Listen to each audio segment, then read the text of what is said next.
What's going on, everybody? It's Patrick here. Now in this video, we are going to be talking about some of my top productivity tips that I use as an entrepreneur. But if you're a salesperson, business development person as well, these are directly going to apply to you because these are some of the best tips that I personally use to have energy throughout the day to get all the difficult things I need to get done. So if you're someone who has ever struggled with getting things done on time or not sure how to prioritize and things like that, this video is going to be for you. Now, before we get started, make sure to give this video a like, subscribe, turn on notifications, and let's go ahead and dive right in. Now, in general, as we get started, just understand that these tips on the surface are gonna sound very simple. They might sound like, oh, duh, that's so obvious, but trust me, doing these things consistently is actually pretty difficult. And if you are able to do them, you're gonna have so much energy throughout the day to get what you need to get done. Now, the first tactic that I have for you here is that I actually have two phones. If you ever listen to an interview with like a rapper, usually they'll be like, oh, you know, I got one for business, I got one for personal, and I got one for the girls, right? But for me, it's not gonna really be like that. So here's how it works. You have like your friends and family on this phone, and you also have your like business stuff on this phone, right?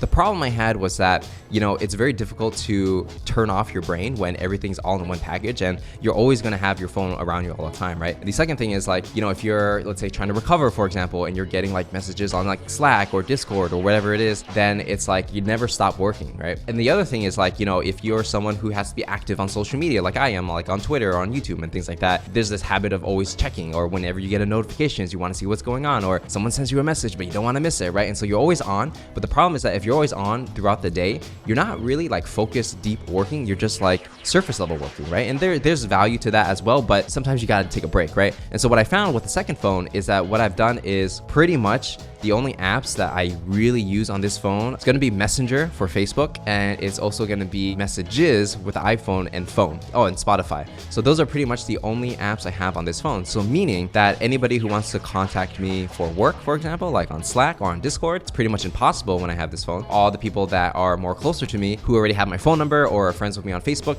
then they can definitely contact me pretty much anytime, right? And usually, you know, they don't really contact me that much unless it's like something important. I found that, you know, just putting the main phone like just like in a drawer or something and just away helped me a lot when it comes to productivity, because I don't check things as often, and I found that I don't even need to, right? So I just have like my blank phone with me listening to music or whatever, and that has definitely helped me save a lot of time because I'm a lot less distracted that way. Now, it is excessive just to buy a phone just for that, but if you do have the funds for it and you value your time very much, then it's definitely worth it. The next tip I have for you, and something that has been helping me a lot, is sleeping 8 hours a day and sometimes 9 hours a day, right? So this one's actually pretty simple, but at the same time, it's like a lot of people don't do it. You know, when I first started at Oracle and I was a sales rep, a lot of time I would have to wake up at 6 a.m. and drive to work every day, right? And if I slept at, let's say, like 12 a.m. that night before, then I'm only getting 6 hours. You can't do that, and you definitely can feel like it's enough rest, but a lot of times I found myself going into my car, sleeping in my car during lunch just to get some rest, right? And I found that, you know, now that I'm an entrepreneur and I can like schedule my own time and things like that, I always make sure I sleep at least 8 hours a day. Sometimes I come late, you know, a little bit to work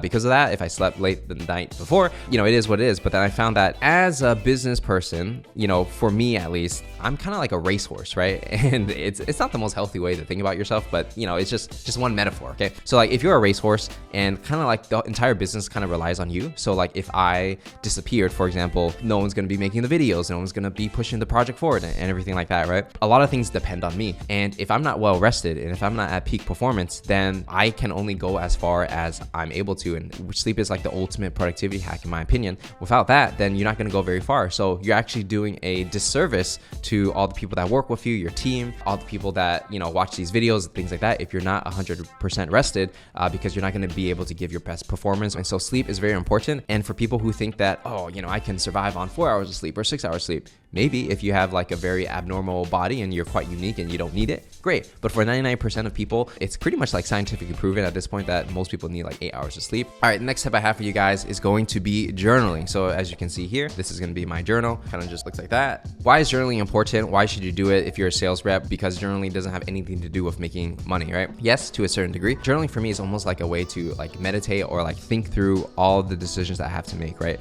So when you are always on the move, always on the go, always on the next meeting, always on the next call, trying to like close deals and stuff, right? That's great and all. But the issue is that if you're always doing, you don't have time to think. So if you are someone who just needs to do the same thing every single day and you don't need to think, yeah, you don't really need to journal. But when you want to make a higher income and you want to make decisions that affect the entire company, you definitely need to take a step back and look at things from a more holistic perspective to have the right strategy. Something that I used to do, then I stopped doing it because I got too busy to do it. And then I realized that you shouldn't be too busy to journal. And I reintroduced it into my life. It's just journaling every day to reflect on what happened throughout the day. So usually there's 2 times I journal. The first one is in the morning to kind of just like when you wake up, you have a lot of thoughts and things in your head. So I just write all the ideas I have on paper. I don't care if my handwriting looks good. I don't care like how the ideas come out because no one's going to read it. I just put it all out there just to kind of clear my mind, right? And then a lot of times when I do that, there will be certain elements where I'm like, okay, that's something that's really important that I need to do today. And then I will go ahead and do that in that day. Now, at the end of the day, what I like to do is I like to journal to kind of reflect on like some of the things I did well, some of the things that I can improve on, some of the things I need to do in the future, and just like get it all out on paper. Because I found that when you don't journal and it's kind of like just sitting in your head, you think about the same idea over and over and over, but you never do anything about it. But when you write it on paper, you're like, okay, these are all my thoughts. Boom, it's just like a mind dump, right? And you're like, okay, what's that one thing I need to do? That's it. And then you're doing it, right? So you know how to like prioritize. And a lot of times when I think about like hiring, for example, or like implementing something new in my business, I do have to journal quite a bit about it to really understand what I'm doing and why I'm doing it before I do it. Otherwise, it would just feel like I'm running on a treadmill. So journaling definitely helps me see things from a high level perspective. If you're like, let's say a salesperson, for example, and you're doing a lot of prospecting, and let's say your prospecting is not working really well, instead of just like grinding your head against the wall, why not just take a step back, journal for like 20 minutes and just see like what's working, what's not, and what you need to change? Because a lot of times a simple decision can actually affect a lot on how you spend your time, and one decision can completely change your life. So definitely having that clear mindedness and clear thinking is very important when it comes to pretty much anything in life. One of the things I touched on when it comes to journaling, we're gonna go to the next point, is actually going to be prioritization. So I think for a lot of people, whether you're in sales or an entrepreneur or you run your own business, whatever it is, prioritizing is something that most people don't really take that seriously. And I'm finding that actually it's one of the most important things, right? You can spend your day doing a lot of busy work, answering emails, this and that, but a lot of times nothing may happen, right? And you might be like, oh, I'm working 12 hours a day. How come nothing's happening? And it's probably because you're not prioritizing the main important things that move the needle forward. So for most businesses, if you're watching this video, probably the main thing that will move you forward is actually lead generation and closing deals. So a lot of times people will spend many hours throughout the day not doing those 2 things. But if you really think about it, like if you're an SDR, a sales development rep, right? All you need to do is reach out to people and get them on the phone, right? If you just focus on that, then probably it will increase your income quite a lot and you will move a lot faster in your career. But if you're focused on like company politics or like what to eat for lunch, or like you're just not prioritizing, or you're just answering emails that don't do anything for you, then it's just a waste of time, right? And I would say spend the first 4 hours of each day doing the thing that will move the needle forward, and then spend the rest of the day just doing all the other stuff, that housekeeping stuff that you need to do, right? So if you're a content creator, for example, spend the first 4 hours creating content. If you're, a sales development rep, spend the first 4 hours doing cold calls and cold emails, right? Whatever it is for you, focus, prioritize on a thing that will move everything forward. Next tip I have for you is going to be a very simple one. It's going to be eat clean, right? And I'll go ahead and just throw an exercise in there as well. It's just a, 1-2 punch. So eating clean is kind of important because the food that you consume is the energy that you output, right? So your inputs are your outputs. So if you're eating like pizza, hamburgers, and like oily stuff and like things that slow you down throughout the day, you bet that your energy levels are gonna be low throughout the entire day. For me, I try to relatively eat clean. I don't always all the time. I enjoy a pizza here and there. I enjoy some wine here and there, you know what I mean? But like I don't go too crazy with it, right? A lot of times I eat pretty much like fish or chicken or like sushi, things that are just not like heavy in fat. I found that you just want energy throughout the day, right? It sounds so obvious, but like if you kind of just look at like, the obesity rates in America, it's like ridiculously high. So, the average person is not eating healthy because sometimes it's just easier, faster, and cheaper to eat at McDonald's or something cheap. But definitely if you have the funds for it or the time to like prepare the food, eating clean will definitely give you that energy. And also exercising is very important as well. Now, I'm not saying everybody has to be a bodybuilder, right? I'm not a bodybuilder, but you definitely want to exercise at least a few times a week, no matter how busy you are. Just doing a little bit every day, just like 20 minutes, 30 minutes is enough to just like feel better, sleep better, and also it makes you look good, right? And so why not do it, right? And for me, recently, the only exercise I've been doing is really lifting weights. And I'm not really like a bodybuilder or anything. Like there are definitely people who are like better bodies and they understand like how to do that better than I do. But at least you're doing something every day. day, it's a much better than doing nothing. And of course, even as you get older, you want to feel young, you want to feel fit, you want to feel like you can move. You don't want to be sitting in a chair all day. I mean, I spend like, I don't even know how many hours a day on my computer and my phone.